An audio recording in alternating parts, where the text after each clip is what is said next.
Hello and welcome to episode 3 of season 2. Season 2, episode 3 of the WCGA podcast. My name is Dan, at Dan's Dragoon. You can find me at Dan's Dragoon on Instagram. You can also find me in the Discord playing Arc Raiders and being done painting minis. We'll get into that later. Why is that sound playing again? Oh, it's on loop. Hey, anyways. Welcome to the WCGA's podcast. Hey, this is season 2. You get kids these days. Lang, where can we find you? You can find me in downtown Westchester in the very late hours, and it's cold in Pennsylvania. That's where you can find me. Skyfire Riser, as always. Come find me on the socials. I'm kind of hibernating on a few of my socials right now because I need to get stuff done. But yeah, that's where I'm at. Ian? Where are you at? Ian, when someone says your name, you'll find me at Campus_Prime on Instagram. Oh, there's another lag. Again. Oh, no. Oh, my gosh. See, I love how yeah. Okay, pop out and pop back in, Ian. Oh, that's funny. Let's talk about... We're going to kick off episode 3 in the way that we never do. Oh, we're going to talk about what we snagged. Oh. Ian was first, but Ian died. So, Lang, what do you got? Oh, did you get anything? I did. So I had a surprise waiting for me when I got back from Pennsylvania. I got a Guian. Can you believe it? Check this out. I got a Guian from very Seed. cool. This was in the mail. I got it from Trans Aaron on Instagram. I had won one of his Instagram giveaway things, and I won a kit. So that's crazy. Yeah, and I always kind of wanted this one. I think it's really cool. Like the Guian, I might get some hate for this, but like the original Gundam, like UC stuff, like the Guian and stuff, they don't, I'm meh on them. But this Guian, that's very much more my aesthetic I like. So I was excited to get this. So thank you, Trans Aaron, for that. That's what I got. Cool. Ian, what'd you pick up? Oh, no. Oh, it's still broken. This is going to be an adventure, folks. Dude, I got 2 things. Yeah, it will be. So I went to Geeks and Games last night, and I picked up a monkey roadie. Nice, yeah. Oh, wow. And from Amazon, I finally got a chic mainland Zycron. Mm-hmm. Nice. I looked at that. I almost picked one up. So I'm. Yeah, they got it in black, and then there's like a navy blue. Lag. Hey, Ian, when you can hear this, say something. And this one actually comes with some really 3 seconds. Okay. Yeah, I like that kit. I wanted to pick one up, but it was a 1/44th scale or something. Yeah. It's like I'm talking to Ian through like across a canyon. We're just waiting for the echo to fly across. Yeah, seriously. I got a kit yesterday. Surprise. Surprised me, at least. I'll see if I can. I'm not going to be able to fit this on camera. But here it is. I'm not exaggerating with the heaviness of this kit. Oh, I almost dropped it. This is the Firehawk from Mechanicore. Here's my hand for scale in the box. You can't even get it into picture. It's super heavy, and I don't know why. I feel like I saw that when I was down at, what was it, Tech 9 in Las Vegas? I'm not exaggerating when I'm trying to lift this thing up. Here's the back of it. Wow. So this, if you don't know, the Mechanicore Firehawk is basically a Nightingale designed by Mechanicore. Does it have a handle on it? No. Oh, that's kind of needed. I don't think a handle would hold it. I think a handle would rip. They want you to kidding. deadlift It's that. heavy, dude. Ian's thinking that there's a metal frame in there. Could be. Oh, here we go. Hold on. Materials. It lists a bunch of plastic, screws and nuts, die cast, photo etch, metal shaft, metal stickers, magnets. So yeah, there's metal in here. Can you weigh it? Weigh it and post Yeah. it. I want to know how much it actually weighs. Oh, I'll weigh it right now. Let's do it, baby. Oh, nice. That's incredible. It's bigger. The actual All right. Hey, height Lang, and you're stuck width with me now. is. 3 I know. seconds Hang in. on. No, he's still on. He's not on camera, but he's on a mic. Is it? It's taller and wider than a perfect grade, easily, right? I would say yes. Oh no, something's gonna break. Where's my? Where is it? Here, I'll put this right here. Stand in for me. Yeah, I think it's bigger than you, man. Nice. The box is, I would say, it is bigger than even the perfectibility. Yes, it's very big. Wow. Remember how we were looking at my backlog the other day, and I was like, man, I don't got no room for nothing. Nope. Nothing. So, Mechanicore, what'd you get this week? Then that showed up. Wow. While he's getting that, I want to give a quick second review from last week. Everybody, if you don't have these, go get one. This is probably one of my favorite things right now. I talked about this last week. I was stuck on a plane for 3.5 hours and trying to figure this out. What is it? I'm a Mastermind Creations Vivance tape cassette. It took, seeing a grown man like myself in his 40s playing with a cassette tape, you don't see that every day on a plane. But you do see other interesting things. We can get into that another time. Good heavens. Yeah, this thing. Public transport? You see weird stuff? Huh? Going from Portland public transit to flying everywhere, I thought it would be like an upgrade in people. It's not. It's not. And it sucks when, someone farts. It's worse on a plane. Okay. It really is than a bus. Bus, you have airflow. All right, we got a scale. Ready? That's not going to be enough, you think? I don't know. It might break it. Okay, here we go. Oh my gosh, it is bigger than you. Uh-oh. I don't even know what that error message means. That means it's too much. Oh, it says overload. Wow. I'll take some weight off of it. Change it to kilograms, grams, You need to put it on a human scale. Kilograms. pounds. Here we go. Yeah, it just says overload. Let me take some weight off and see where it starts peaking. Oh, it only weighs up to 10 pounds. It's by far the heaviest kit in your stash, right? I would... Oh, yeah. I would estimate this is 25 pounds. And the only reason is because the big resin... What's it called? The resin Titan that I did? That's heavier than this thing. So I'm thinking it's 25 pounds. In the comments, what does everyone think it weighs? Come on, chat. We got one guy here saying it weighs more than... Oh, don't never give me mind. hints. I can't read that. Speaking of things I can't read, we don't have a sponsor this week. Well, did you... Sorry, I love this delay. Did you get anything else, Dan, or was that the only thing you got? I got an entry grade wing kit. My favorite grade. You know why? Not only because it's just the epitome of engineering and aesthetic, but it's tiny, so you can fit it in your backlog, unlike the Firehawk from Mechanicore. Are you going to put that one through the holiday, weathering? Since it's an entry grade, are you going to put it through holiday weathering, like Memorial Day? Oh, no, there's 4th of only July? one kit for that. Well, I figured It if you survived wanted... 2 4th of Julys. It did survive 4th of July, but we could strap the wing onto my drone and fly it around. So I gave the wing to Bruce. That's a great idea. I gave the wing to Bruce. Bruce is going to customize it and build it up. So yeah, Nice. that's for him to mess around with. What are we working on, guys? Can I go first? You can go.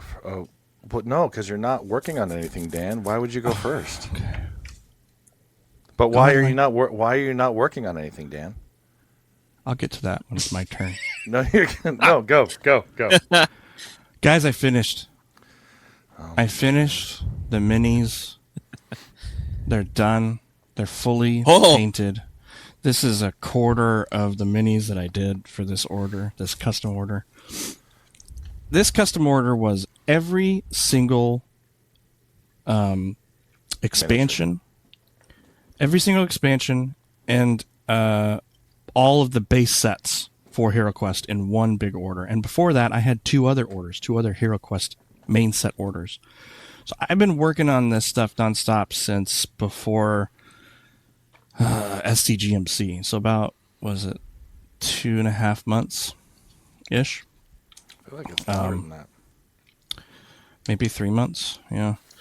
But it's done. It's done, and I'm going to ship it out on Tuesday. I'm going to make a really nice, snappy video of like a commercial, and then I'm going to at Avalon Hill and see if they want to, do a little something, maybe collaboration, something, and then ship it out on Tuesday. I've got my next kit lined up for what I want to work on, and you do. You have build a model picked. kit. Okay. Is it going to be a snap? Is it a happy build? Is it a full custom build? What is it going to be? No. So this year, one of my New Year's resolutions is I'm not going to be doing as many just paint a kit, like weather it and shade it up and everything and just paint a kit.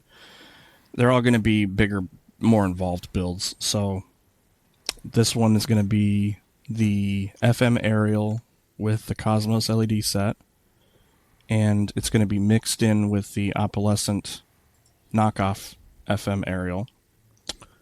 And then it's going to have, I don't want to go into too much detail, my plans for the, because I want it to be a surprise, my plans for the resin effects that I'm going to do with it. But yeah, it's going to be kind of like, yeah, that's what I'm going to work on. It's going to be a piece. Going to love to see that. My boy Callan, because he just started watching Witch of Mercury. We're not to the splat scene yet. If you know, you know. But we've been watching it. I'm half excited for him to see that scene. Yeah. It's gonna be nice. Yeah. What about you guys? What are you guys working on? Myself, I'm gonna hunker down this weekend for a long weekend. It's Martin Luther King weekend this week, and I'm gonna hunker down and get a big chunk of that Jetfire custom done. I'm excited. Because I am well rested. I was not well rested for a long time, and yesterday I slept for 12 hours straight, so I am set. And while I'm painting, I'm gonna be printing because my boy was very excited. Let's see if I can get this on camera. I'm gonna finish up the Gamera, but I'm working on the shell, and the shell, for those of you on YouTube, has like tons of mechanics that opens up for its afterburners or whatever they are. That's actually very cool. And he picked out all the colors on this, and it's looking really cool with the orange. Yeah, I love it. It's a Ninja Turtle. Yeah. I kind of want to do a C-Con color scheme out of this thing, but we'll see. That's a lot of work. It's more pieces than all my other prints so far, and it's a lot. So speaking of prints, really quick aside here. An aside is where someone is talking about something similar to what you want to talk about, and then you put in your 2 cents. And that is part of a broader thing called a conversation. The more you so, know. As an aside, why am I the way I am?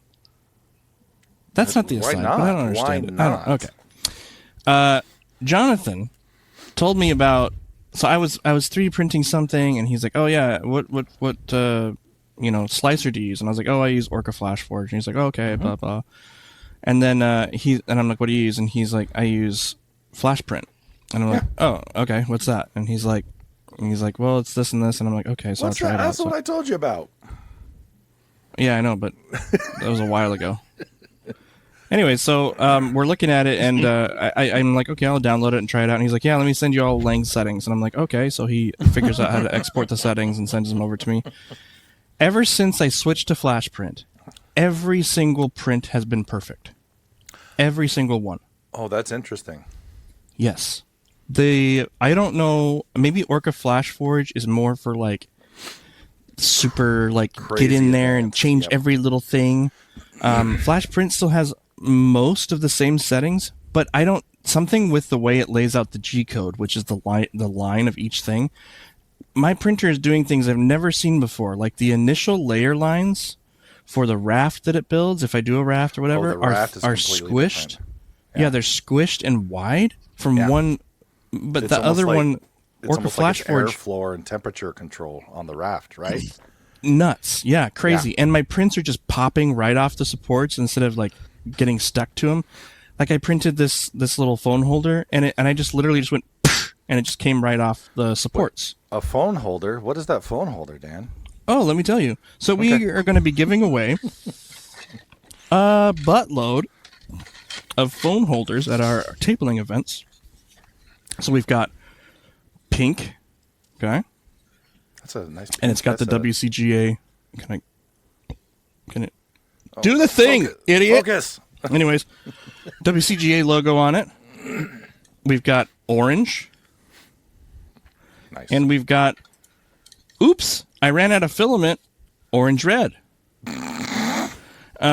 That's another thing too that it never did with Orca Flash Forge. Is there's a filament detector built into this thing, and it detected when I ran out of filament and stopped the print. I don't know if that's not. I don't think that's the slicer. I think that's your.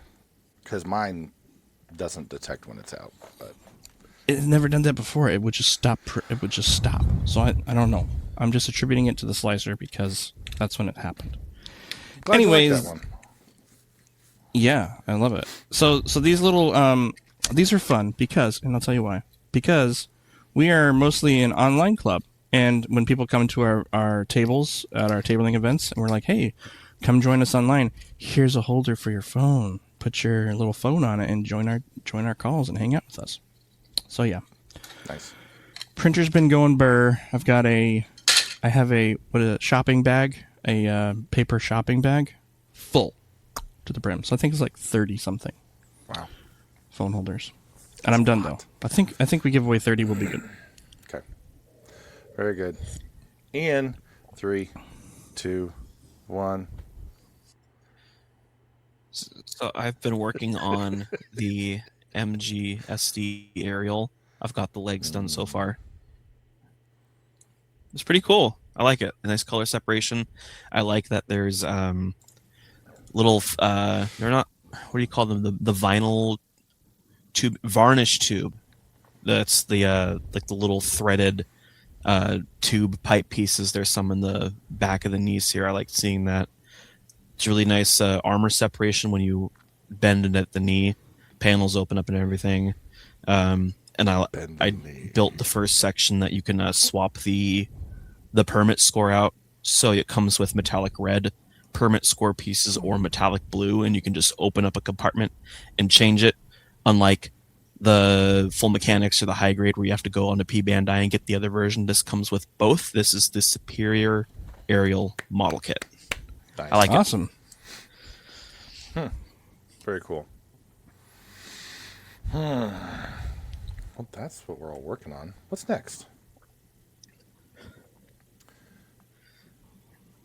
3, 2, 1. I think that's you, Ian. Got news for us? No news? Oh no, are you sure you want me doing news with this delay? There's news. Let's go, buddy. I hope this all goes smoothly. Oh boy.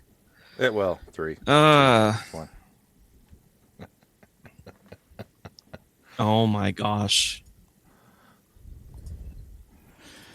This episode's brought to you by StreamYard. Uh-oh. StreamYard. Get the highest quality streams. No latency, no lag. Yeah. Okay, is Ian just dead? We should. Ian. Ooh, Ian. oop, Hello. oop. Ian. Oh, his video looks. Oh, dead he's on not my even. end, but- He's. Boom, roasted. What are we talking about this week? Oh, this whole thing's gone off the rails. Welcome Hello? to the WCGA podcast. Yeah. Oh, it's here. Okay. Can you present, Ian's got. Ian, or you? Oh, There there we go. We're okay. in. We've got. Now we got to wait for 30 seconds for Ian to see that he's in. All right. He's clapping his hands. He's. Yeah, he's still lagged. He's still lagged. Okay, so we're not that far behind, right? No, we're my far gosh. behind, buddy. We Ian, are just so go. Just cooked. go. Don't wait for us. Just go. Well, I'll just start talking. I'm just gonna start talking, and you guys just nod your head, Please. and thumbs up, and love it or whatever. So coming to your local country of China soon, we'll be getting Marvel Rivals blockies. They announced a Venom before, but I didn't talk about it because it's like, oh, that's cool. But now they're chugging along. They're making more releases, and they announced that they are doing Rocket Raccoon. It's looking good. Nice effect parts. That's really cool. And then we will also be getting a Penny Parker We're not getting spider this. suit, which I know Give Lang's it! gonna love. I'm gonna This get is in it. China. Give it. Want it? Give it. Give it. Yeah, you can still get it. You can just import it. It's just a matter of finding it where. AliExpress probably. Makes sense. This is Amazon. a American Yeah. franchise being sold only in China. But these are looking cool. or other Asian countries. Makes sense. Yeah. Yeah. I want it. Definitely. Yeah. I've got some things I almost did. I won't do it. Nah. Okay. Do the filler. So, not so much model kits. These are actually add-on accessories for the Himoxian figures, particularly Tastier, Baki, and Lone Shadow. These are going to be fabric and I think wire supported clothing. So we have hoodies and jackets for your Himoxian figures. Awesome. There's like a red hoodie. There's this brown leather jacket. I believe the zippers work, but I mean, none of these figures look like they're able to zip up with their bulging chests.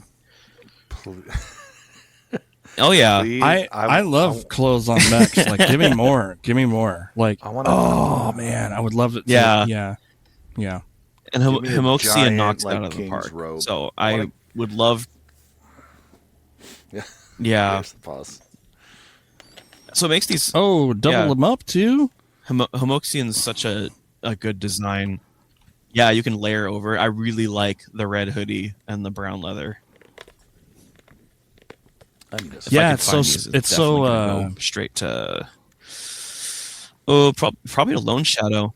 It's like, what's the scale of these things? I wonder. Like, is it? It's very nice. Are these like? these are really cool. They're not mechs. Like, not being piloted, right? 1/10 scale. These are like. Well, 1/10. but Okay. but actual size. At No, Seattle, they're just there was one in labeled as Seattle, 1/10 and scale.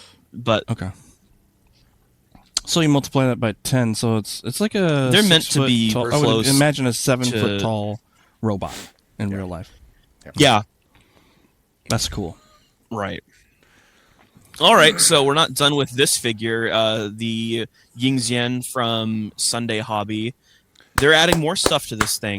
Last Wait a time we minute. talked about this, we had the Great Wall of China base. Yep. And now we're adding a freaking dragon to it. I talked about this. This is what I was saying. I thought was going to come out. This is what I want. I want it. I want it. That's so cool. I want Yeah. it. So, yeah, they're adding this giant dragon to the set, and we're also getting a you guys- big green jade sword Yep, and a say little it. stamp artifact. Bandai's Dan. killing it right Would- now, guys. Which I think with the bottom here, this might be actual stampable piece. No. I'm not sure if this might be rubber, so maybe you can stamp items with it. And then here's just a shot of the Man. full dragon and the base. It's looking very cool. Hey, I robot love for Bandai less. so much. Robot for less. I'm I wanting know this you're thing. getting this. Talk to me. Talk to me. Bandai. I mean, Bandai's just like they're innovating so hard right now. Oh, here it is. Yeah. Okay, so yeah, the PG New Gundam the PG Unleashed new Gundam is coming out overseas, and we're getting some in-hand photos. This is from HJ Webb. Whoa! It came of out. The inner frame in person, so we can see. Wait for the. I know. Well, look at this. It's somebody's built it. It's a review sample. Let's go. So we get a good look at the all the different types of color separation that's thrown into this inner frame, different types of metallic golds, and almost like a copper bronze, silvers, whites, grays. It's looking so good. I almost don't want to put armor on it. I'm loving just the different like blues and greens thrown in here for different cabling and lights. And then let's turn around and get the back shot. Look at that butt. Shockwave. Very good. I think, yeah, I think these are looking like plastic varnish tubing. They don't look like actual cloth ones, which is unfortunate because I really like doing those. There's so Dan's not so in here. much detail. Oh no! I might have to. Show now, Ian. I might have to shave wax. I might have to join the wax for this thing. Well, join the WCGA if you want to know more about that. The Waxing Gundam. Wait, the Waxing Corporation of Gundam. And here's some detail of the head, man. Interesting. Oh man! Oh, it's so much better with the delay. Anyway, yeah, there's a lot of nice detail here inside the head. Oh I'll man! have you catch this. And then there's also look here at the head chest, crest the metal detail is etching parts nuts. that come with this thing. Let's see. Yeah, the head crest detail is nuts. Welcome back Here's a in. look at the back. I don't want to talk about it. So I think these are metal pieces. These are metal thruster bells and clear plastic pieces for the Wow. LED kit sold separately. Bandai's doing metal pieces with clear plastic? Surprise, surprise. More detail here on the side, including some metal etch parts here and this articulation around the, I think the 360 cockpit is this piece back here. And a little cable going into it. That's looking so good. And here's a picture of the lights active inside of it in the chest. You can see light bleeding through in the 360-degree cockpit, up in the eyes and the head camera. And then I believe also I didn't think I grabbed the photo, but there's a picture of the thrusters glowing in the back of it too. And this is what the LED kit looks like. Wow. And You're here's paying a picture of $30 some of the per metal LED, pieces that are just saying. here inside the kit, metal thruster bells. And then there's just some of the wires and cabling pieces you get, just full long sections you'll have to cut per measurement while you build the kit. Oh, that's Very large I'm sticker glad I sheet. get I to wonder if this measure. is the I love thick measuring. cardstock sticker sheet. No, that's regular stickers. And So oh like my the thick gosh, are plastic those stickers and then stickers? here's, Yep. Those are water decals. That's not a lot of water Those decals. don't for a look like whole water thing. decals. I think- though. The That bottom looks Plastic like stickers. Plastic stickers right here. Plastic stickers. They're the cardstock type. And then these are water decals. The Those stock are doesn't okay. help. Those are water decals. Okay, thank God. Calm your butts. Well, the Okay. last No, PGU no. came with And stickers. these right here are the yeah. So these stickers right here are the cover up kind of cloth sealing while it was in a hanger. So it had like the white bandage over the eye, and it had coverings over different guns and stuff, like because it was still in a hanger being worked on. So you can recreate those if you want. And then here's the metal etch parts. You get Oh for my the gosh, you kit. get so much metal etch. And then I like this here. This is pieces for the inner cockpit, painted in, or it's like a metallic. Oh, they green for pre-spray the, painted for you. 360 That's cockpit great. Parts. And then here's some of the different shades of. And then here's different shades of metallic gold and almost like a copper color for different pieces in the frame. Okay, and now coming to premium Bandai, finally, is the Hatsune Miku Real Grade 2.0 RX-78. I like it. If you've built it already, it's the same kit, just now in colors for Hatsune Miku, and you can put it with your Hatsune Miku Zaku if you were fortunate enough to get one, because those went fast, and I'm sure this thing will go fast too. Was that an RG Pretty too, unique with the this kit is it'll Hatsune come with Miku? multiple sets of beam sabers in both pink and green. Yeah, and yeah, that's it right there. Cool. Looking good. I like it. And then lastly, a brand called Sembo Block. We've seen some of their stuff at Testo Life stores. They're doing blind box Homoxian figures, and they will be releasing a blind box set with Tastier. So if you don't have the money or the space, you can get yourself a little miniature, like just little 5-inch blockies figure. Comes with the cloth trench coat and everything. So it's just like having the big version. And then cool. you also can get a little miniature Hamoxian Thor with the cape that was only in the first edition. I wish I could get that. I would probably get this Thor. Actually, they're both really good. I sold mine. I like both these. I Like like the the whole swap box. meet. Give me the whole box. Yeah. I'm really wanting these. Yeah, these are fun. Cool little collectibles. Looking I so bet they'd good. be really fun to paint up too. Probably find those soon at your local Testo store. Ian. Man, oh Dude, man. thank you for the news. That's great. Those are big. Speaking of painting up those little guys, the question for this week is why It's do great, we despite how laggy. why do we customize or 10 the seconds. type of customization we prefer? My God. Oh my God, Ian.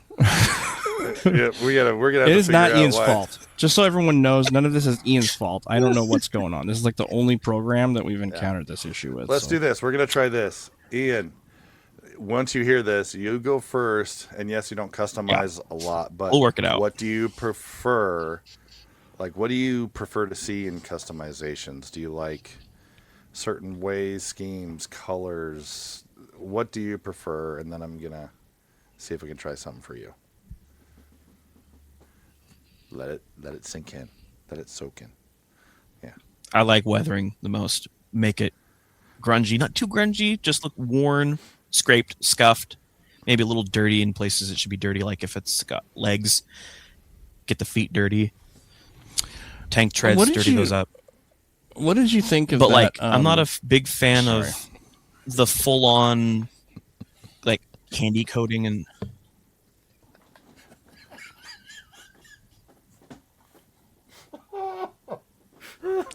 What did you think of the the Psycho Zeta that I did, or the Psycho Gundam that I did in the Devastator color scheme? Did you like that with the weathering on that?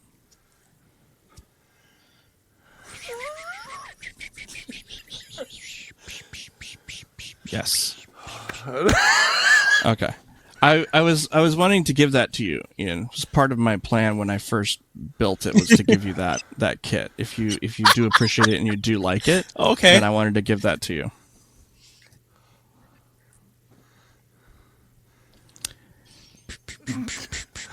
Okay. Yes. All right. Nice. So Ian, go ahead, pop out. Once you start hearing this, Ian, go ahead, pop out, restart your entire computer, and then come back in. Okay. You don't have to do that. Do you think so? Okay. Oh, all right. I think it helps. See, you heard it. Maybe, Okay. yeah. Dan, what about you? Like, why do you customize, and what do you prefer in customizing?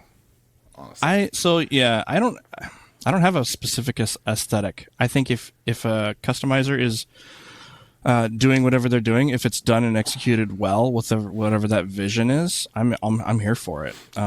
Could be completely weathered, could be like it just came off the assembly line, no shading, lots of weathering, no weathering. I'm here for it. I just like to see customs. You know what I mean? Because they give inspiration.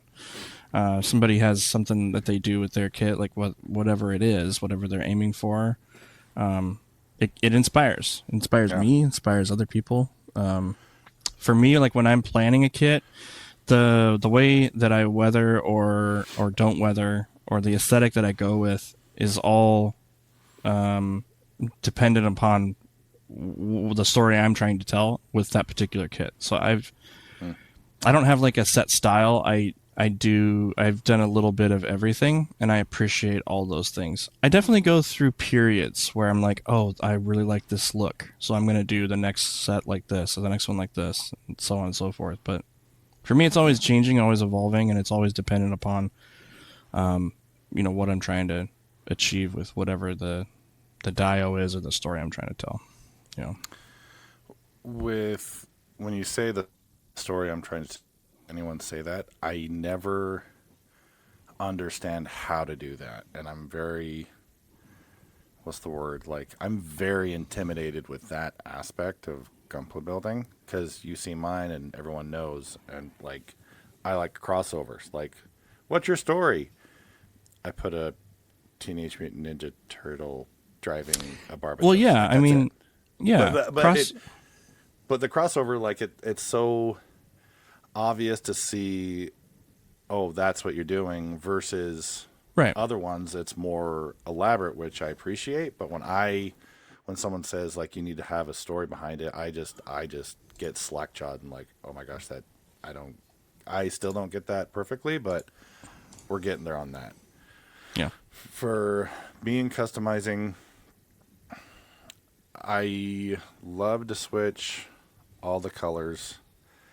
I love seeing the weathering, and Cobra does a very good job at this, at like the different levels. Like Ian was saying, like dirty feet, because that's obviously what's contacted, and seeing certain joints and arms weathering that just right.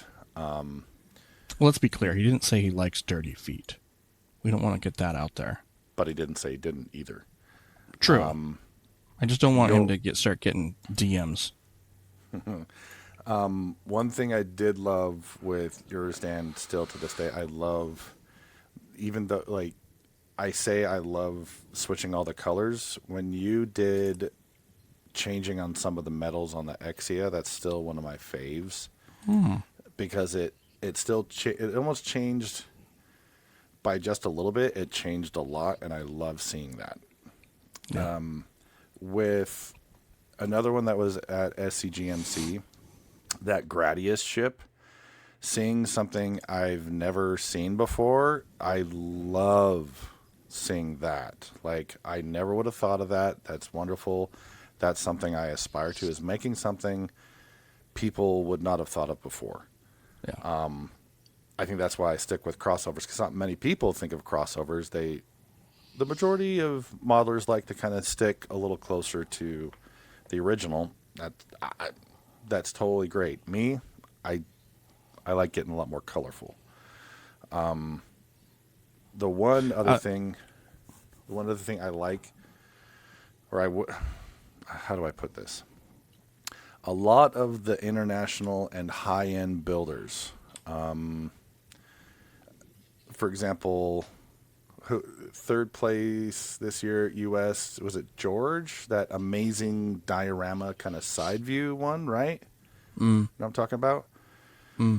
That piece, I know, is an absolute like masterwork.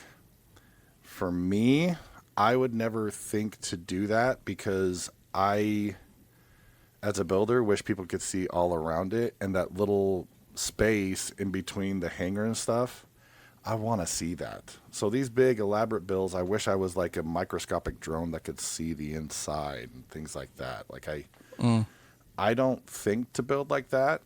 They are much better at building at that than I could ever aspire to be, but I just wish, I like people seeing more of everything in it versus having, I don't know what I'm saying. Does that make sense? Like, I want to see more of it, but there's a lot to it that I feel like deserves to be seen, but I could never think to put that much on stuff. Like, yeah, I don't know. Yeah. I was listening to the Undergated Network's new type notebook run by Ricky Glues. They had the episode with CD and Cobra where they were talking about their group build. And you were mentioning color schemes and colors and stuff. And I thought it was really interesting. CD said something along the lines of like, anytime I do a kit, there's not a single color that's going to stay the same on that kit as the original suit. So, you were talking about color highlights on the Exia and crossovers and stuff, and so he kind of has that mentality of like, I'm going to change up every bit of this kit. If you look at his work, CD's work, like you could see that, you know, in his works is really, really good stuff. And also really quick, big shout out to Ricky Glues for running the new type notebook. We had, I got to be on his cast, and that was super fun. He's really good at doing what he's doing. Am I still alive right now? Mm-hmm. Okay. And we got a few new members from that too, so it worked out really good. It was really fun. Nice. Yeah. I think with crossovers, one of the things with crossovers that's really cool is that there's just such a huge swath of what if color schemes. You know what I mean? Oh, yes, I do. Yes, Yeah. I do.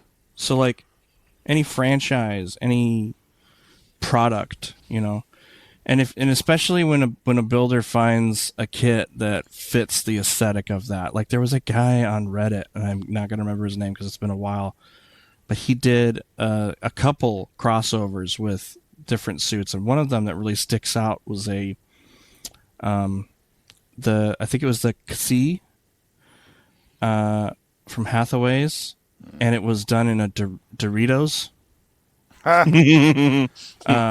theme. It was so good. Well done, sir. Well done. And then So he did a proper. pickle. He did a pickle Rick Dom, and even put like the bumps from like the pickle on there.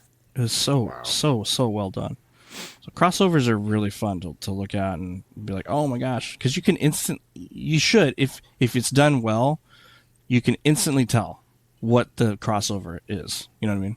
It's not just just colors changes, and they add a little extra to it. You can instantly tell what it is. Like your turtles. That was like a no-brainer. That's proof you don't have to do it well. Just do it. Like, it's all good. Those are done well. What are you talking about? No, so that was, I think that the Transformer, the turtle ones were my first ones I really put out there as competition pieces. And I was thinking, oh, I'll do well. But then putting mine next to Gundam Mini Works or whatever his name is up in Seattle, next to Chris Amisu, next to CD, next to Vic. Sorry, Vic, I can't even remember your tag now. Up in Seattle, like I see, like, oh, there's a few extra things of make sure you paint this, make sure you scribe this, make sure you panel line completely, like do finished work, not just I think like what I usually do is like this is fun, and then just put it out there. So there's a sense of it's super rare that I've ever seen a model kit or diode that makes you laugh win. I don't know why that is, to be honest. I don't know why that is. I feel like it's almost just kind of discounted maybe by the judges, like, oh, this is funny, so it's not serious. You know what I mean? yes. So that's, I think, something that will go away as the as the judge ages out. Interesting. I think that might become a little less of a thing.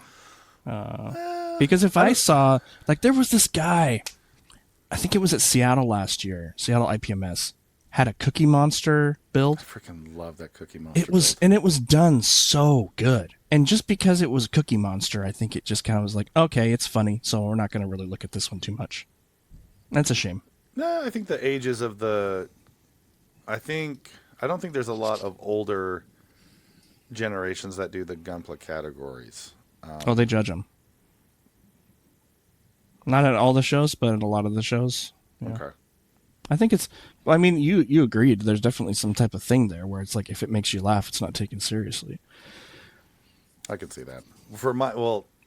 In my defense, mine were not competition. I remember sitting mine next to Vic's especially and Mecha Flips. I was literally with the full set sitting right there, and I was just like, oh, I can already see not so much mistakes, but stuff I just rushed and like didn't pay attention to because I was just like, yep, this looks good. Snap it together. Oh, you can see where I didn't paint underneath because of all the different perspectives that you want to really take a look at it. So, yeah. Competition also too, like you have to take your ego out of it and realize that you as a builder, if you want to compete in the competition, you have to build for that audience. Yeah. You know, that's just how it is for any type of competition, whether it's Gunpla or baking or art. You have to build for or paint for or draw for the audience that is the target. Yeah. So like community showcases and online crossovers do amazing. But for some reason they just don't hit at shows. And like I said, I think that'll change over time. But yeah. One thing I wanted to mention was there is a builder, I can't remember, it's A something on Instagram. I think he's mostly on X, but he takes SH Figure Arts Iron Man figures and then kit bashes Gundam stuff all over him to match the exact Iron Man schemes. I love that. That's heavy kit bashing in my opinion, and I hope kit bashing wise I can jump into that more in the future because I've aspired to kit bash. I've bought so many spare parts that I could kit bash and I just don't. I need to. Like the 30-minute missions thing we did last year was a good push for that. So maybe we need to try something like maybe have a competition where it's like you have to use at least 3 kits. That could be a fun build. Yeah, and grade it on how you... A kit bashing comp. Yeah. We kind of encouraged that with the 30-minute missions. There was definitely... Kit bashing was definitely part of it. Yeah. A lot of the kits that placed and or got like community votes were kit bashed a lot. There was... Yeah. You can go... If you're interested, you can go back and you can go into our Discord and check out our 30-minute missions archived forum posts, and you can see all the builds in there. There's some incredible work. There is some. It was so fun. We're definitely going to have another competition like that this year. And yeah, honestly, making it so that you're not allowed to airbrush, I think, really changed the dynamic of that comp. Yeah, it did. in a really good way. So I think everybody had fun messing with the paints by hand. There's something more tactile that I got out of it with doing non-airbrush build. There was a lot of discussion on how to and what tips and everything. That was great. Yeah. All right, let's test. Ian, you've been coming in and out. Oh, he's there. Are you He's live? back. Yay! I'm alive now? Okay. You guys want to know what I did? Yes. I turned back on my browser acceleration. Oh, interesting. That makes sense. Yeah. I must have had it turned off for some stream and just forgot about it. Yeah. That's good. That Did works. you get a chance to fully voice your thoughts on customizing and stuff? You're asking the guy that still needs to get in the booth. Well, I mean, just the things you appreciate, the things that you like. What's your favorite stuff? Yeah. You mentioned. I like mentioned weathering. your favorite. Yeah, weathering and everything. Yeah. To Ian's credit, I need to give Ian a shout out. You are the most unbiased and very logical and very fantastic at judging builds. Like, you did a fantastic job. You've been thrown into it Several times. Yeah. Yeah, Judging my best friends. Like, oh guys, I'm sorry. No, and I gotta do an so honest job appreciate here. it. Yeah. My ego very was much. my ego was into my last one, and Ian saw I was grumpy about that and some other stuff that was going on, and he was very much like, well, I found this and this and this, and I'm like, you're absolutely right. Yep, thank you. That's true. If you ever want someone's unfiltered opinion about something, ask Ian. But Ian will tell you first, like, listen, I'm going to tell you exactly what I think. So he's asking for consent. And then other people like Cobra.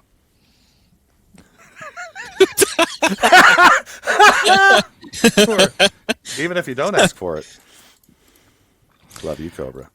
Love you, Cobra. You're the best. Which, by the way, shout out to Cobra. We usually harangue him so many times. I have to publicly apologize because I'm not kidding. I feel so bad about this. I've gone up to Seattle like 3 times, and every time he's like, please come over. I'd love to hang out with you. Can we go out to lunch? And every time I've just ditched him. I've been so exhausted by the time I pass by Lacey, and I feel terrible. Well, he's a great friend to keep like up on that, and I need to stop by. Now we're going to have soon 2 days with him. Yes, we are. Model Mania. So you can't escape him. I'm excited. I love hanging out with Cobra. He's so You're gonna fun. have to bunk up in his room. I hope so. I asked him if it was okay if I could sleep in his bed. And he's like, well, I don't know about that, Dan. I was like, I'll go Taco Bell free, buddy. I was like, I want to know what it's like before you get waxed. Okay. Oh my goodness. What? There's nothing wrong with that. You guys are dirty. I mean, yeah.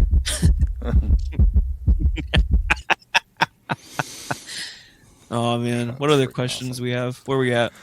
well, we're not doing questions yet. The... That was our meat and potatoes, talking about customizing. Let's get into builds of the week, speaking of customizing. Because, guys, we had some customized works done within the club. So let me click on this share screen button and navigate the menus to select the proper window. Are you sure? Clip share. Are you sure? Fill up the time. With my voice. So the first one here we've got here is the Takikoma Ghost in the Shell, or from Ghost in the Shell by Mike Blackwell. This is really nice, really well done. Look at that little guy. There's multiple like visual versions of this thing based on what you watch. Okay. This is a murder machine. Make no mistake. Yeah. This is a murder machine. If you haven't seen Ghost in the Shell, watch it, and then you will have the fear. This is a horrible, evil little machine. The one that Mike I did a great job on it. Not look like this. Which Which version? more stylized? Yeah. Well, so good job, Mike. Very nice. Yeah. Thank you for sharing that with the club. Next, we've got the 30-minute mission Dragonia Knight from Zork. Yeah. Have you guys built this yet? I've got one. I need it. I need this one, and I need the add-on set. Like this one and the Gladiator one and the other one that they just released are by far my favorite releases that they've done. And I have yet to build a fantasy one. I'm just gonna snag all 3 of those. Yeah. Boom, boom, boom. Yeah, they're really cool looking. Yeah. And this is a good reminder here. Completed Works is not just for customized stuff. Like, we just want to see model kits built. We want to see your build. Even if we've seen 100 of them, we want to see it. Because yours is different. Everyone's different. Pose is different. This is a really great... I like the pose. Yeah. Yeah. It's looking good. Yep. And we also get to see what the kit looks like finished. Because a lot of us don't have every single kit in the world. Except for Ian, maybe. So we get to see it finished up. So good job, Zork. Love it. Oh, wait. What is this? Kind of again. Wait a minute. Is that my picture whenever I call you? Because it should be. Has this been rectified yet? Come and find out. Okay. No, I just love this picture so much. I'm going to sneak it in every single week. We got so Hansen happy Kuhn's. that day. Yeah. Hansen Kuhn's Command Wolf. Doesn't say, is this RMZ? Yeah, it's the RMZ 1100. Look at me, guys. Look at me. You're learning. Are you? You know, I'm proud of me. So this is a snap build with some panel lining and then some paint pen work, and he added the purple on there, and I think it looks it looks good. Very good compliment. It looks like that's how it should look. That's how it would. You know, on this photo, the panel lines don't look messy at all either. I really like it. Yeah, it's really well done. So good job, Hansen Kuhn. Love seeing Hansen Kuhn stuff. Next, we've got Sage of Plastic. Big shout out to Sage of Plastic. If you don't know, Sage of Plastic runs a YouTube channel, does shorts, mostly shorts, I think. It has a couple long form videos. Really entertaining guy. And I think he met up with us in Seattle last year. I think it was IPMS Seattle. Yeah. That's where I met him. Yeah, I don't know if I met him or not. At those shows, I'm always like all over the place, and I'm really bad at like meeting new people and stuff. But hoping to meet up with him again. He does really great work, and then is also really into miniatures and stuff too. So check out his YouTube channel. It's just Sage of Plastic on YouTube. But this is a HGG Quux. Super well done. I'm going to piggyback on your Sage comment when you were just like, man, I've got to do this minis. And he talked about how many minis he has. He is a wealth of knowledge. Oh, yeah. Him and Jonathan both are like, if you have a question about miniatures, like they're the ones to go to for sure. Next up, we've got the Mando N1 by Cobra. Looks really nice. It's a full custom. Did some metallic work on it. Some weathering, some streak effects, stuff like that. All right, Cobra, hop in the episode and say what either photo effect or what did you do to make sure your cockpit glass stayed that smooth? Like you can't even see an outline of it. Is it the shading of the photo? No. Like what did you do? Did you top coat that? What did you do? Because it's Cobra's final product photos are great. Yeah, they are really nice. I think he uses mostly his phone. He talks about going into the Pro mode a lot, which is an Android feature. So if you don't have an Android phone, I guess you're just gonna be stuck getting a DSLR or something. But these are really nice. We should have an episode about photography, and I think, guys, if he's listening, I think we should have Anthony on to talk about it. Yeah. So really quick, super nice work, Cobra. Love seeing it. I know you hate doing metallics, buddy, but you did good. We've got the MG Titus from Zork. There's another one from Zork. Zork did that Dragonian Knight as well. This is the Master Grade Titus. I bought this kit, and I'm excited to build it. I love the proportions on it. Ian, have you built this?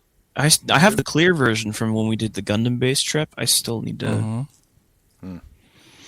He looks fun to build for sure. I really like the silhouette. I love the age style of like the chest and the head. I really like it. Yeah.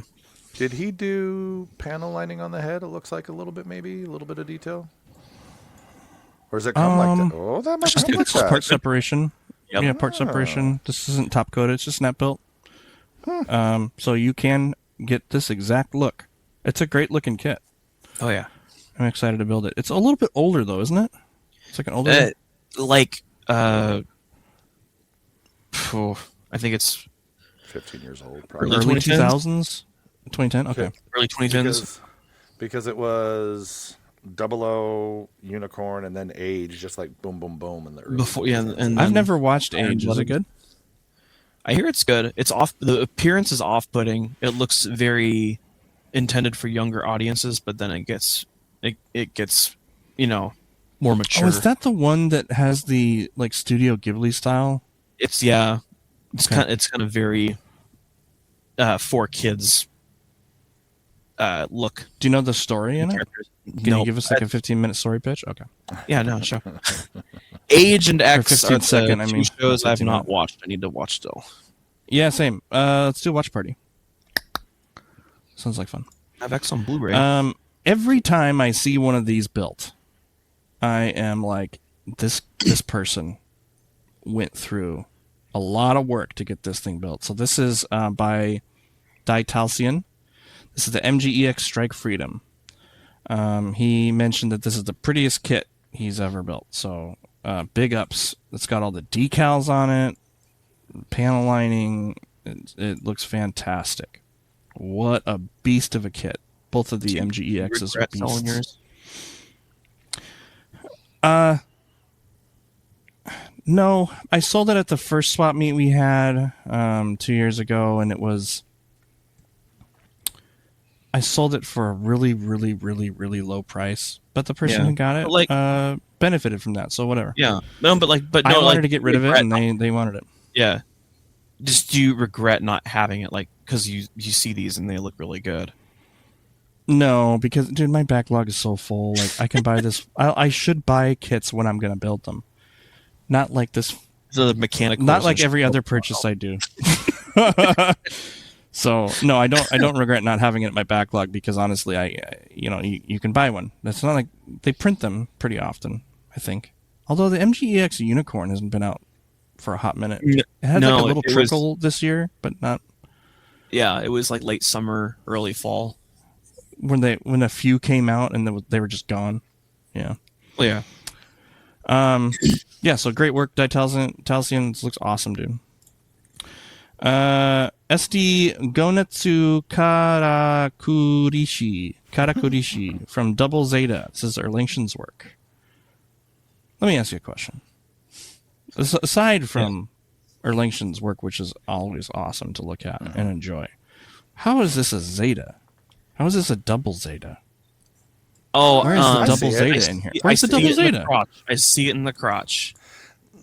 Quote that. Is that the episode title? This? Please? Yeah, I see it in the crotch. I see it in the crotch. Okay. All right. I see it in the knees and just kind of... The knees? It looks... Oh, yeah. with the wings. Oh, a little I see bit. the wings. Look at your fast. And like the full armor-ish with the right side cannon. Yeah, I see it. I see it. There's little bits of seasoning in there of Double Zeta. Yeah. So this is really cool work. Really nicely done. Tons of details put on this. These things don't look like this out of the box. Yeah, I want to know what gimmicks. Good job, Erlingson. This blog later. This looks like it's got some fun packed in there. Oh yeah, so colorful, beautiful colors. Then we got another one by Erlingson. This is a Superior Define Hygog, not an SD. It's like I think that's like a different. What is it called? Different offshoot or whatever. Anyways, this is super cool. Really well done. This kit deserves more kits, please. Master grade, please. The only way to get this thing in a 1/100 size, I believe, is in a resin conversion or just full resin kit. Am I correct? Can you guys hear me? Yeah, I can hear you. Oh, okay. The only way I've seen it is that resin setup, the newer ones. Oh. Other than that, it's... We did this one last week. Yeah, still, I love it. We can just say that, Ian. Sorry, I won't cut you off. I don't want to cut you off. Like, no, don't give Erlingson any more credit. Stop. Here's the thing. When you see this, every time I look at this and he says SD, I feel like it's an SD kit. And that's in no way to give it the credit for the detail because it's so much smaller. Like, I keep looking at it and I get frustrated. I'm like, no, it's smaller. And you had to... I don't know how he kept it all that clean. Yeah, these come kind of like the artifact kits. They're just it's a pre-posed little blank, all one color figure. Yeah. That's it for builds of the week. Ooh. Good job, everybody. Love seeing your builds. Show us Let's get into questions. Hang on. Now it's question time. Dang it. Are you Fortnite, Lang? I'm not Fortnite. I've literally, no offense. Dude, I've been searching for that. I've been searching for that Iron Man custom guy, and I find him. Please, everybody, I'm going to share this in the Discord because I think these are unreal. It's ANM.25.UK525. I know that's a lot, but he does Iron Man Gundam kit bashes of all the varieties. Say it again. ANM.25.UK525. I'm going to message you both right now so we can... I was going to pull it up on the stream and just show some folks because it's high-level stuff, but we can save that for another day. So questions would be... There you guys are. Look on your Instagrams, and I'll go on to questions. So what we're going to do a couple of questions. You're muted, Dan. Yay! There it is. I am jumping. Here's the thing, guys. I have not slept and then I overslept, and now my brain is wonderfully jumbled, so bear with me. We have three questions. Wait. Hold on. Oh, my goodness. Go. I really like that for intros to questions. Okay, here it is. Ready?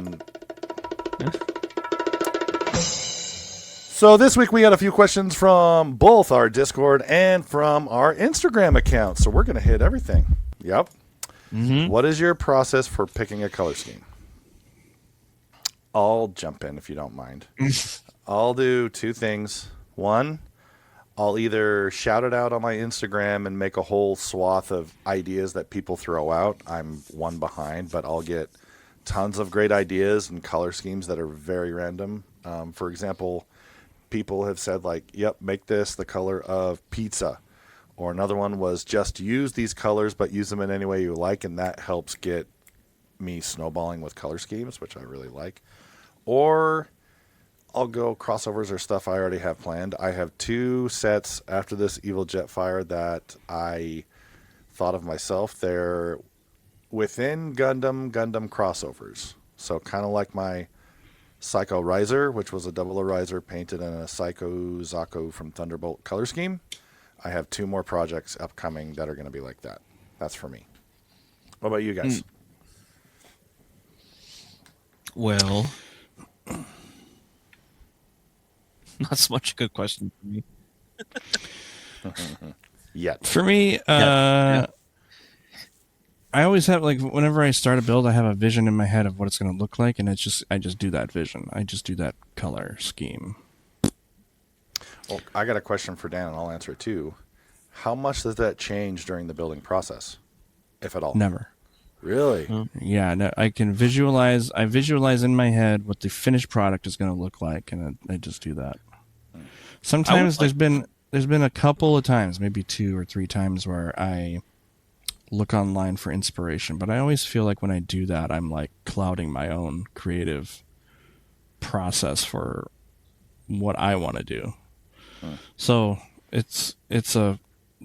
for me, it's difficult to look for inspiration because I want it to be like my own individual thing. However, there's been a ton of times where I do a build and my color scheme is exactly like one that's been done before. I feel like there's not enough colors. Do you guys ever feel like that? It's a weird thing to say, maybe, or conceptualize, but I feel more like than there's just not Roy enough G. Biv. colors. Maybe it's just maybe like the knowledge of rainbow. knowing what to mix to pull different colors. You got to use I more just feel like there should be a whole other spectrum of Because I color. feel like out I'll there. just be asking Megan a lot. Go Hey, I use- want go this. use What more- should I add? go use I more really color want- shifts. Yeah, no, there's I can't remember who made it, but there was this one cutting mat that has a bunch of color hexagons and Madworks. Madworks, yeah. Yeah, I have it. I'd like to get a tool like that. So, I mean, or I could just outright buy the cutting mat, but like just a tool like that to help pick colors. Yeah. There's a lot out there, actually. Just when you Start when you look- just have, your brain's clogged and you can't think of something. Just like, try I it like out. and this see what- one wait, see what color pops and up. what. I have Yeah. I have used it a few times for that. It's very helpful. Nice. Yeah. But if I was to pick colors, I kind of like more like overall neutrals, and then have like one like color pop highlight in there that's like not full focus of the kit. Mm-hmm. Sorry, I know laughing when, 'cause I'm I know when, imagining Ian doing like, I really like all these monotone things, and we're like, Ian, you just keep painting the fingers red. Are you just a big AZ fan? Or like, oh, I think you do this. There is that Gundam Battle Operation 2 game. I always like the color scheme of like whites and grays, and then like there's a little orange thrown in there on some minor parts. Yeah. Nice. Yeah, for sure. Very good. So, not ours is always the best, and it's always our favorite podcast. But what other podcasts do you guys consider your favorite podcasts? Gosh, it's been so long since I've listened to another podcast. But like starting off podcasting, I would listen to different Transformer podcasts. There's TF Radio, Yeah. WTF at TFW. Unfortunately those guys just didn't record. They used to have like a weekly cycle, then they kind of slowed down. I have been listening to the 40K Lorecast on Spotify. Yeah. is to catch up with the story of Warhammer. But Mhm. those guys are like the really buddy with each other, so they just go off on tangents, and sometimes it feels like a race car shooting through the lore. We don't Sometimes do that ever. no, never. I listen to a lot of Warhammer stuff as well on YouTube. There's a guy, Luton9 or something like that. He does a lot of deep dives into the lore of Warhammer. Those are really fun. Occasionally, I'll listen to like a video game podcast, but nothing of note. It's mostly audiobooks that I listen to when I'm driving around or something. Yeah. Nice. I have a pretty hefty regimen. I have anything from a group called the Geek Show Podcast. They've been doing a pod they're coming up on 20 years. Just a lot of geeky stuff. They've been doing it for a long time. 20 years? Yeah. Like I think Podcast's been around for 20 years? Almost. They're up there. Oh my gosh, like, I'm I old. hate to say TF this, Radio started in 1999. They're like one of the earliest. I believe it. Yeah. Oh my gosh. So Geek Show Podcast, Geek Show Arcade. I'm pretty regular listening to the Conan O'Brien one, which is freaking hilarious. His Conan O'Brien Needs a Friend. It's really good. Undergated. When I know I got a good long drive, I love having those three, talk me through the drive, heading to Eugene or Seattle. Trying to think if there's any others off the top of my head. Oh, Radio from Hell. There's another one. Yes, it's a radio show that's been going for, 35, 40 years now. They started back in the 80s, and are they based out of like Florida or Texas or something? Salt Lake City. Close That's third. even better. Those are my podcasts, so go check them out. All those. Warhammer Lore, Geek Show, all those. Next question. If you had to do a food theme, what theme would you do to what mobile suit? I actually already have an answer for this. I need to do this one. One of my things where I said I throw, like, what should I do with this mobile suit? Somebody threw out it was a MG Zaku Warrior from Seed, and do a Baja Blast theme on it. And I did it, and I painted it digitally of how it could look like, and it came out too well. I need to do that someday soon. That one's going to be a fun one. How about doing a Zoids Mulga little caterpillar as a sushi roll, little caterpillar roll? Yeah. Oh my gosh. I like it. I like that a lot. I have no idea. I'm not good at this type of thing. I just pulled that out of thin air. Yeah, you can. What can you pull out of thin air? The G Gundam thing that looks like a big bell. Okay. The mandala. As a salt or pepper shaker. There you go. Okay. There you go. Okay. Oh, I think it's my mailbox today. Yeah. So those three were from our Discord, and now we have three more from our Instagram. So, first question: what's the best way to shrink a backlog? Show it to your wife. A fire. That's not Fire right. sale. The WCGA swap meet. Yes. That's not wrong, but the problem is it's swapping, so it doesn't really cut it down. It just Swap and changes sell. It's Sell and swap and swap. sell. All the things. But we have incentives for swapping. it. Oh, Right. yeah, we do. Or That so was we did. really We fun. did last year. We did last year. Yeah. We did We'll last year. continue something Shockwave won like that. everything. Yeah, for every time you swap, you get put into a raffle. So there are people like, oh, I swapped, and they got more kits, and at times two swap. So it kind of worked out. For me, the way I've kind of shrunk down for mine is because I have a lot of built stuff. For me, I say, okay, what's the schedule going to look like? Am I going to get to this many HGs this year? Oh my gosh, how many HGs do I have? Yeah. Like, for example, with how much stuff I have, above my desk right now, just hanging on the wall, I think I have close to 20 just snap kits. I'm like, oh, I'll get to these someday. And it's like, if it takes me a month to get an HG done, okay, that's 2 years. So looking at your backlog, how long will it take you to get through that backlog? And if it's going to be a long time, like Dan was generous and Ian, I think a lot of people in our group have done this. Like they say, oh, I got this.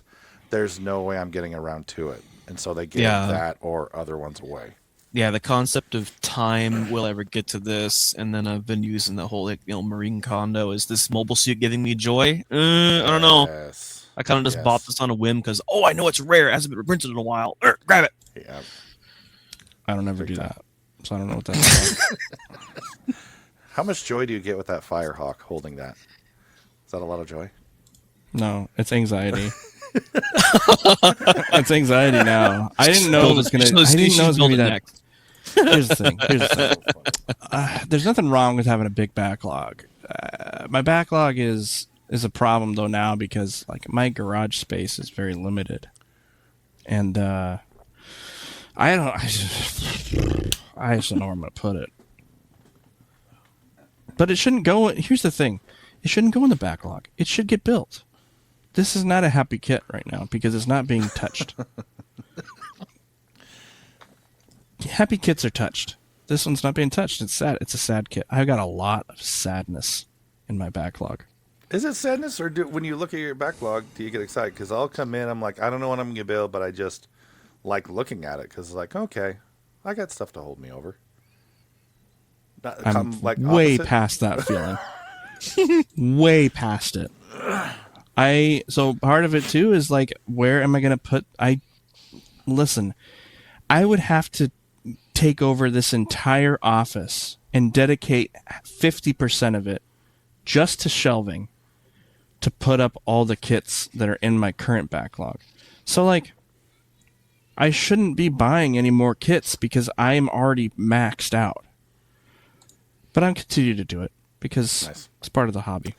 So Dan doesn't know the best way to shrink a backlog. Got it. Build it. Build your backlog. Yeah. Every time you buy a kit, you should build a kit. Yeah. It should be a one-to-one transition or transaction. Yeah. Are MSV kits dead? I feel really bad not knowing what an MSV is. Are these the little blind box ones? And what's MSV? QMSV. Oh, you're thinking of QMSV.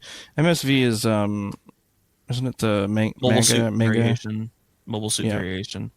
They weren't, wasn't a manga. It was just a line of that Bandai did to reuse molds at the time. And they kind of just stuck. It kind of just stuck as variants of mobile suits, like any kind of special GMs and Zaku's would go to MSV. Yeah. There's some deadlines in the Bandai catalog for sure. There's, like not dead, but like life support. Yeah. You can whenever you want, you can go get your MSV kits on Premium Bandai. That's what it's at right now. The niche stuff. Origin did a lot of cool MSV things. Mm-hmm.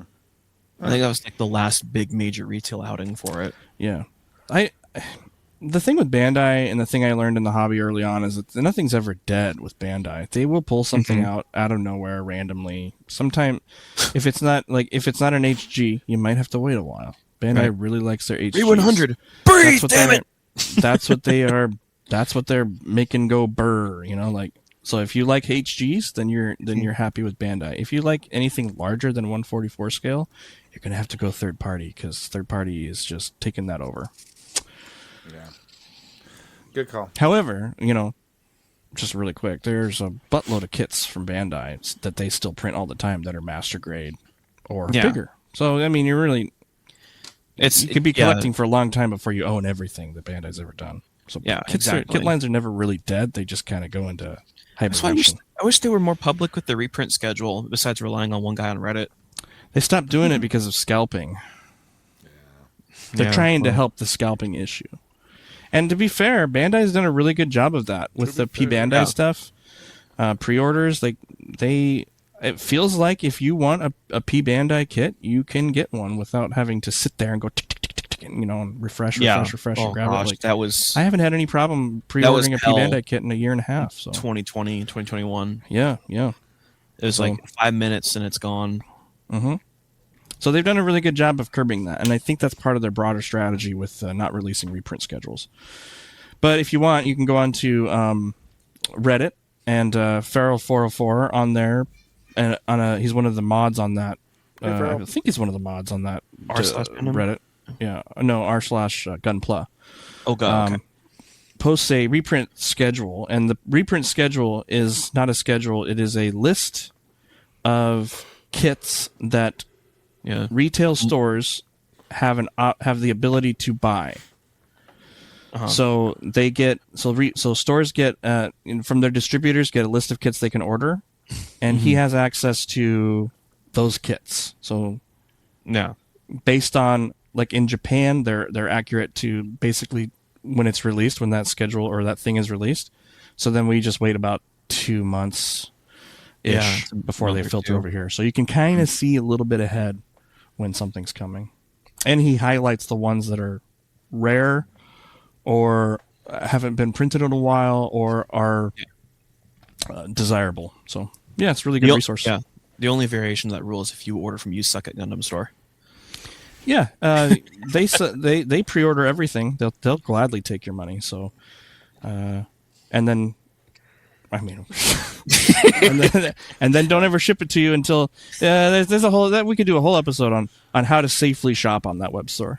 I think they have one of our club members brought up a really good point about that website and how their pre-orders work. They mentioned something along the lines of like when they first started out, that type of pre-ordering worked well for them, but their store is so big now and ships so much product that now that they might need to readdress or relook at how they do pre-orders. Here's the advice I give. If you want to buy something from USA Gundam, remember that for your order to ship, everything needs to be in your little bucket. So if you order something that's on pre-order and isn't expected to release until Q3 of 2026, and you also order a thing of water slides and a model kit that's currently in stock, nothing will ship until all three of those items are in their possession. And not even just with in-stock and pre-order stuff, but even different pre-order items. Yes. Different things that arrive at different times of the year won't ship until everything's in stock. So if you pre-order something, make that the only thing in the order, and then make it separate it out. You need to pre-order something else. Yeah, I've got something that's been on pre-order for 2 years, 2 years now, and it hasn't shipped to me. And they just keep bumping the date back on the thing that I pre-ordered. It's a metal frame for the FM aerial. I think that's what's holding it up at this point. But there's something else on there too. It's like I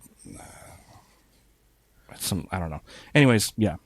So there you go. There's your advice for USAG. Nice.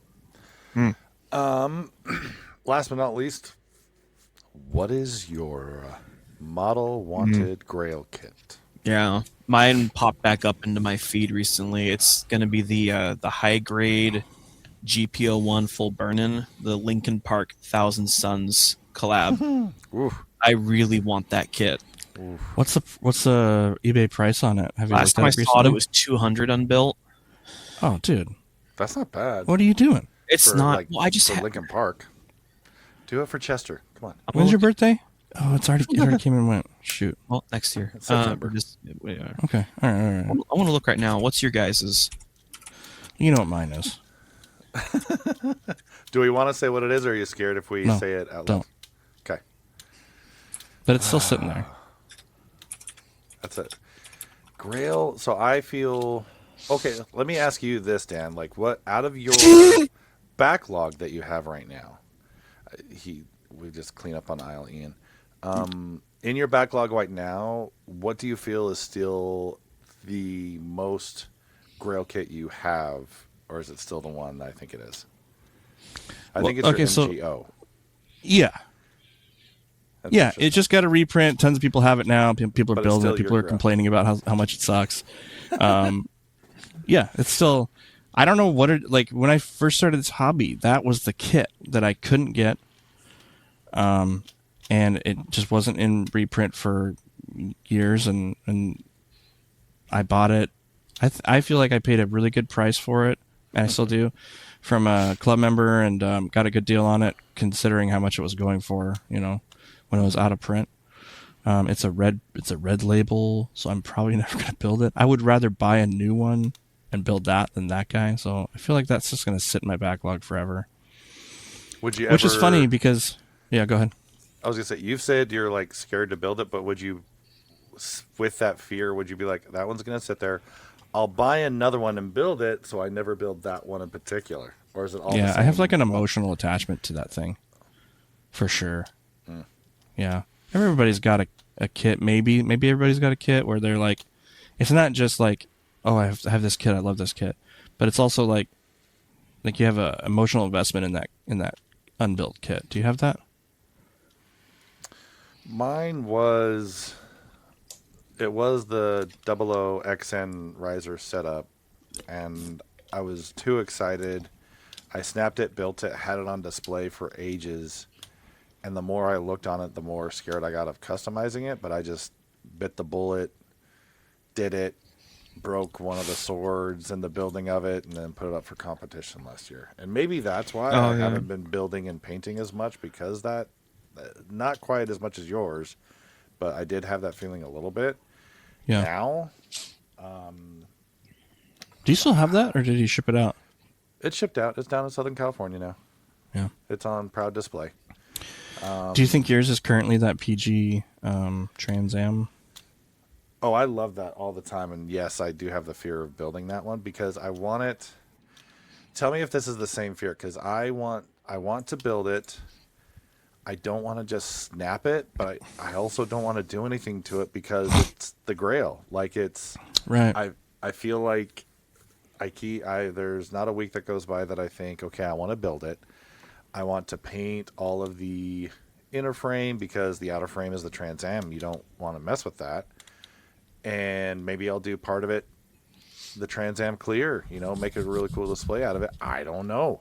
It's, yeah, I'm bothered. I'm very bothered by it. Part of it for me too about that Master Grade O is that if and when I ever build that, it'll be like acknowledging that a piece of my time in the hobby is over.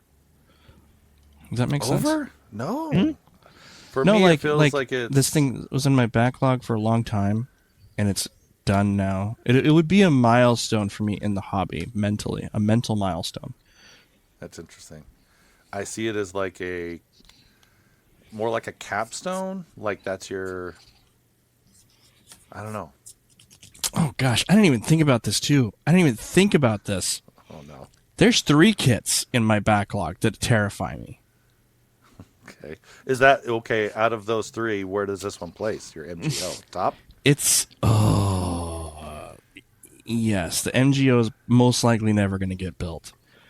The other 2 Wait, is pause. the. Can I guess one? Because I think I know which one. Yeah. I need to build mine before Dan. Deep Strike. Yes, Deep That's Strike. one. Oh. Okay, wait. Let me think Yes. of another one. Wait. Okay. There's one other. Ian, do you got a guess? I'll give you a hint too. I know. I want- I know well, the grail. feel- I know the grail he doesn't have. Right, but I'm There's feeling one like that it you could have guys been know the I have. Phoenix. The Phoenix, but I think you're okay with that one. It's not a Ming, right? Is it the Mings? No. 'cause Yeah? he built I them won't. I already. won't tell you. I'll let you guess, and then I'll give you a hint. Oh. Deep Strike. Oh, what grade is it? Is it PG? Well, Oh, if is I it tell you that, you'll 135th? know. Okay. The 135th what? The 135th Oh. RX 78. No, No. it's the. Is it the Enterprise? No. Okay. Here's the hint. It was Those a are gift. my guesses. The Turn X? No. No. Oh, I don't know. Let me have one more guess. Yeah. It was a gift. Hang on. Oh, it's your winning. It's the one you won for winning GBWC, the clear black one or whatever. No. I'll give you another hint. It is 135th scale though. I can't believe you guys haven't guessed it yet. I can't think which one. It's the Heartgraph tank. Oh, yeah, I wouldn't have guessed that. That wasn't clear. You're afraid to build that one. Not afraid to build it. I'm just really happy seeing it in the backlog. yeah. Oh, that's funny. But I definitely one of the builders over, I forget what the country, did that kit, and then for the GBWC, and they posed it like, they didn't just set it on a thing flat. It's like angled and elevated so you can see the whole thing. I love that. I'd probably do something similar. The two tank just with treads displaying that are it. literally Yeah. canisters for Gundams. I love that build. Yeah. Okay. Yeah. Ian, did you say what your most wanted one was? Yeah, I found it. It's up to the cheapest one is $300 and 55 shipping from Japan, Okay. and it just goes up from there. Guys, I didn't tell you. I have an old friend. Even that lives for in one Japan. that the box is totally sun bleached blue, you- still can you- $400. Can you put an offer on it? Are they accepting offers? I don't know, just 39 You can washers. offer like 200. Yeah, That's a high grade though. yeah. It's an old high grade from the early 2000s, so it's Yeah. a pooper build, but it's Linkin Park. And But you my would never favorite album. You would never build it, right? Because it has like special no, box, right? Yeah, Yeah. and I would Yeah. be soul crushed if it got damaged in the mail. Yeah. What I've done. He'll be singing that when I buy it. I think right now the grail that I don't have is that resin kit. I got responses from a guy on eBay. I might be snagging that. We'll see. What is it? It's that Jinx resin conversion kit. Oh, right. That makes it look like a crazy, awesome striker. Oh. That's a there is grill? Kind of right now for me. I've had my eye on that for about a year, just thinking what Okay, if. yeah. And then it really just kind of set in.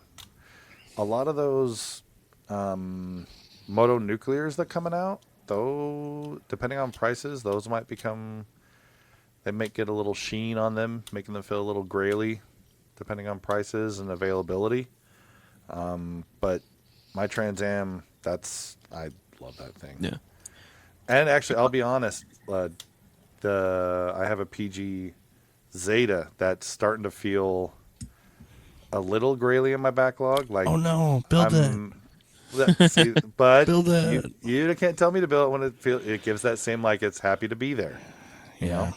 So I get, Dude, yeah. I think- I don't know. If we're talking about things that are in backlogs or afraid of building, I'm actually kind of worried about building that Debon Mark II that I got from Cobra's backlog, the full armor. So I just don't know how that's going to go. I'm kind of afraid it might be crap. We'll see.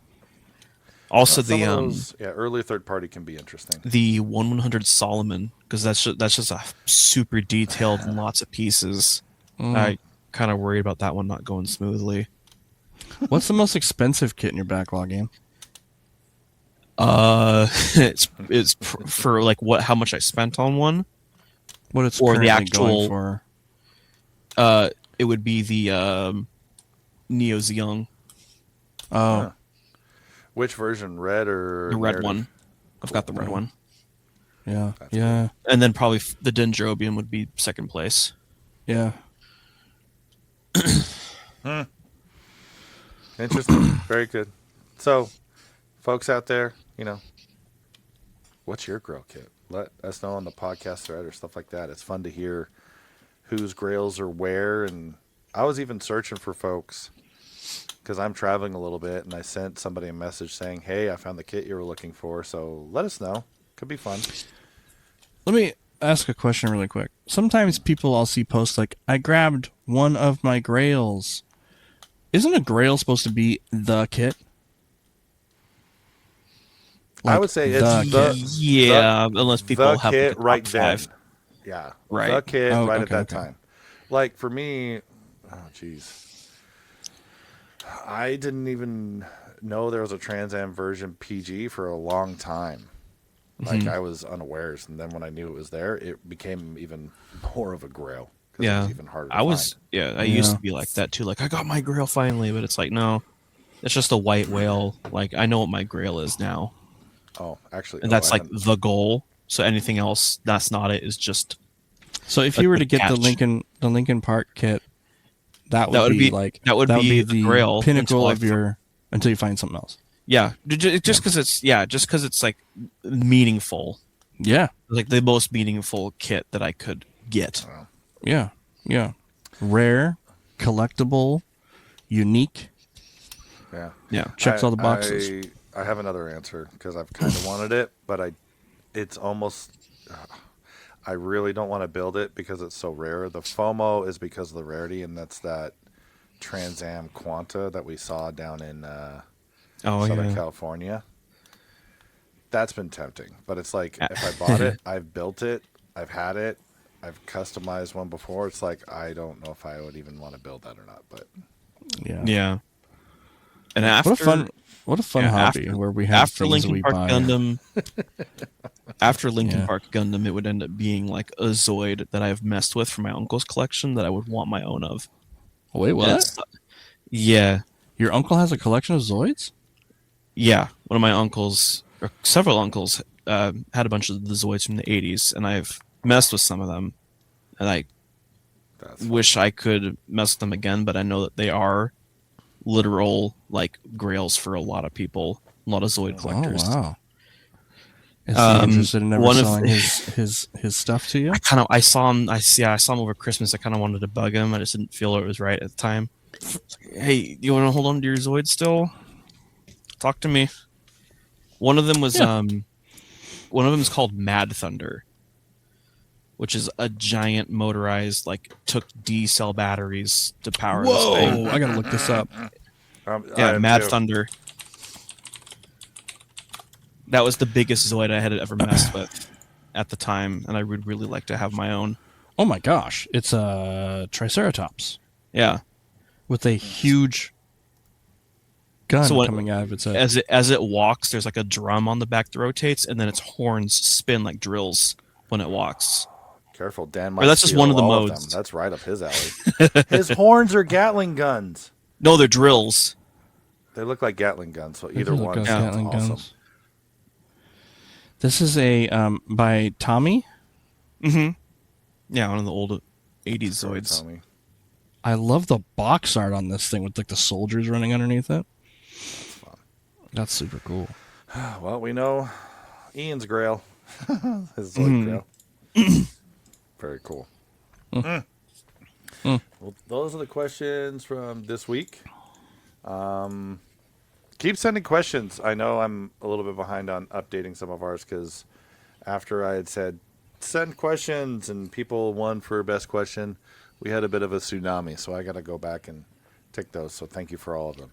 Not all of them are hits. So we also scan, and they ought to be, somewhat appropriate for the podcast. What does that mean? What does appropriate for the podcast mean? Lay some boundaries out. We're not going to do F Mary Kill. Well, we just don't say Build. what it is. We could do Everyone like knows what it is. I'm build, saying it. paint, Donate. Build, paint, donate. Build, paint, donate. build, There you paint, go. donate. Hey, yeah, put that in the notes. We'll do dang that it. next All week. right. That'd be really fun. Rapid fire, build, paint, donate. Oh, I like it. We can do that, so- BPD. Build, paint, donate. I'm going to put build, paint, donate. That's fun. We're going to start it, guys. Yeah. What else? Oh, so now for stuff that's upcoming, we're going to have so much coming up in the next few months that changes my attitude when you play that. The few things coming up. Trivia. Oh, actually, let me go in chronological order. Model Mania. That's in literally less than a month. We're just under a month until Model Mania at the Museum of Flight in Seattle, Washington. It's 2 days at the Museum of Flight, one of the coolest places to have model displays. There's details in the Discord. You can look up Model Mania online. Just look it up. They have details on websites, on their Facebook, and even in Instagram now. So it's kind of all over. It's a lot of fun. Not only do you get to see all of the builds, you see the building. And what I mean by that is a lot of builders come, and on the periphery of the displays, people are building as they're going. So if you're wanting to know how to do certain types of things, they'll have it there for you, and you can pick. I think even Dan was chatting with folks, the guy that did the Batwing last year, and other folks, right? Yeah, they're doing, so him and I think Cobra are working on doing a collaborative showcase of Star Wars there as well. That'd be fun. And then a couple weeks after that is the trivia night. So Neon Genesis Evangelion, the original 24 episodes, March 9th, starting at 7 p.m. Pacific time. Come on. So we have all the kits right here behind me. Oh, man, we've got some good kits. Yeah, when Dan, we had them in hand, and having prizes in hand that you're just like, crap, this is cool. You know, it's Gotta give we this always a- have really good stuff. I'm really happy with this one. The selection's great. yeah. Yeah. And then 2 weeks after that, Cottage Grove Model Show in Cottage Grove, Oregon. It's down Hosted south. by the Tuesday Night Model Club. Very cool, guys. And it's a lot of fun because it's very sharing and all people's choice at that showcase. I don't know if they call it a competition, but more of a showcase, I think. People's choice, yeah. Yeah. That's what we have over the next couple months. I can tell you guys we have applications and discussions about upcoming other events in the following months. We don't have anything confirmed, so we don't want to get hopes up, but we're excited. So stay tuned. Build, paint, donate. Anything else, you guys? That's pretty much it for this week. Actually, I do have one other thing. Okay. So in my professional career, I don't ever say my name is Lang. I go by my government given name. But I've had a couple of coworkers who've found me online under this, and they've been good to be like, so what is Gundam? What is this you're talking about? And then I show them, and they're like, I still don't know what it is. But a few of them have been very cool to interact, and I'm actually going to be sending a kit to one of them. So I'll say, Hi, Liz. Hi, Nick. Hey. Hey, guys. Yeah, they've been called out online. So, anyways, now my work is slowly going to trickle into this stuff, and some of them are going to be like, you're such a geek. I'm like, yep. Anyways, just wanted to give them a shout out before we left. All right. Well, that's it for episode 3, season 2, episode 3 of the WCGA podcast. Thanks so much for listening. We'll check you guys out next week, same place, same station.